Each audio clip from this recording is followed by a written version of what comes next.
Should we just continue? It's recording. Okay. Sorry about that. Okay, so the layer of skin that insulates the body from heat loss is, and then we'll see, subcutaneous. 100% got it correct. And so what I do on these slides, fingerprints are possible because of what? Hopefully it's getting a little bit more difficult. We got the experts here. Okay, here we have a bit of more of a mixed. And then what I like to do is show the new people the different kinds of charts and things that are possible for the turning point. And then the blinking rectangle, correct answer, indicates that it's the papillae. The papillae is that layer underneath the epidermis that sort of looks like the bottom of an egg carton. And that's what really gives the form to the fingerprints. The substance that protects us against ultraviolet rays is what substance? Okay, we have 100% that say melanin, and of course that's the correct answer. And I really like the way you can change and use different kinds of answer indicators. So here you have the star and then the 3D pie chart. The deepest layer of the epidermis is which layer?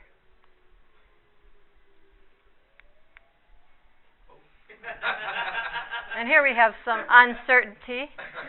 So anyway, actually I have them in order from top to bottom, and I often do that, but students don't pick it up too well. But anyway, that is the bottom layer. And then the smiley face, and then the offset chart.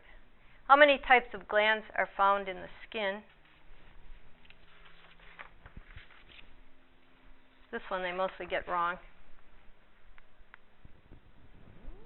2 is the most popular answer here. The correct answer is actually 3. And then the different indicators. So that gives you an idea of how you can review some material that you think the students already know. Now, how can they be used in teaching? The second way is you can integrate them throughout the lecture, kind of the way I'm doing right now.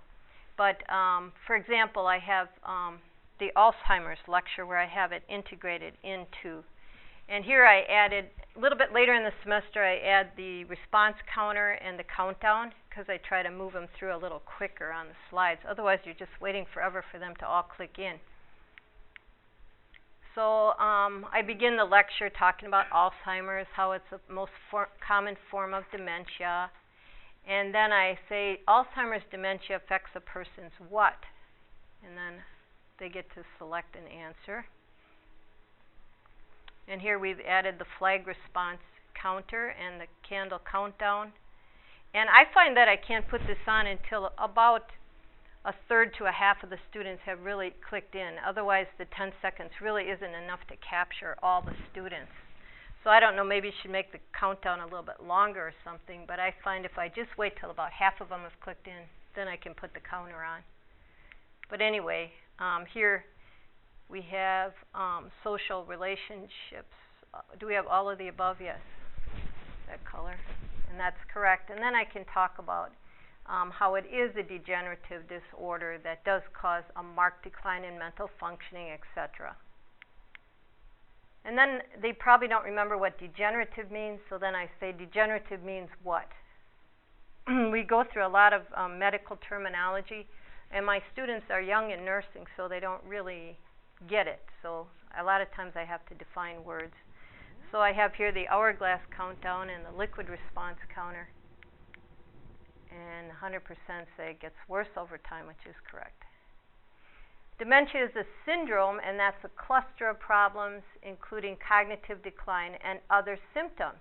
And then I talk about aphasia, apraxia, and agnosia, and of course they won't remember what those are either. So apraxia refers to an inability to do what?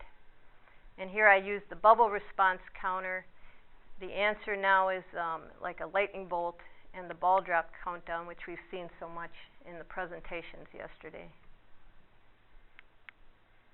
And here we have carry out purposeful movements, 60%, which is correct.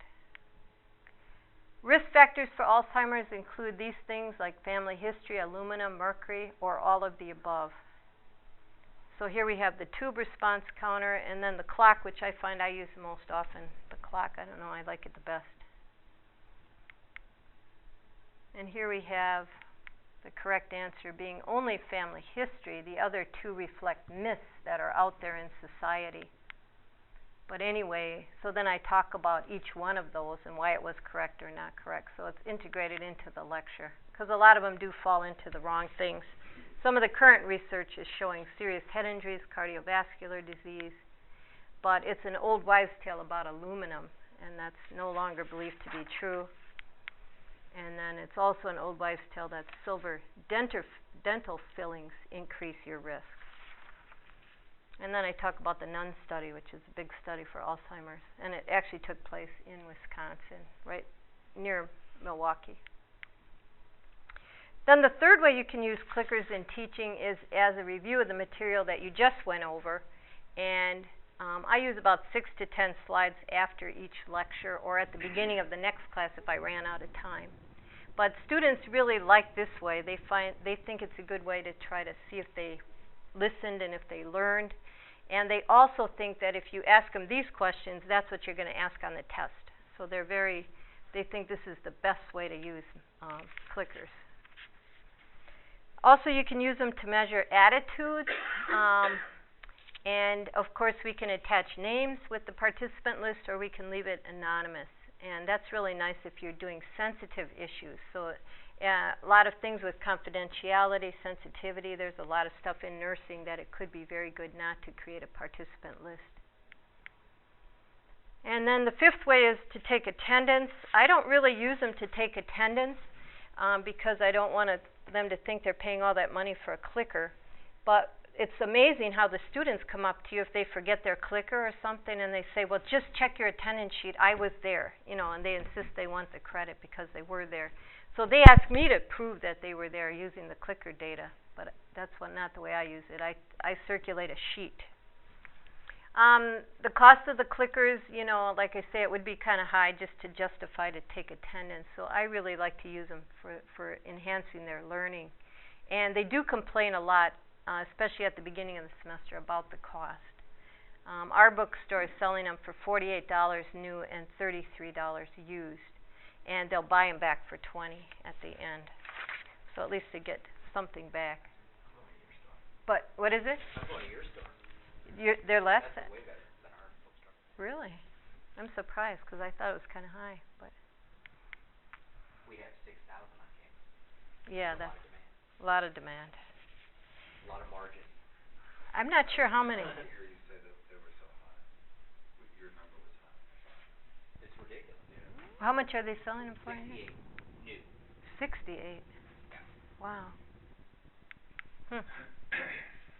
Our bookstores, they're not real happy about handling them at all. So, I don't know what. Yeah, I think so too.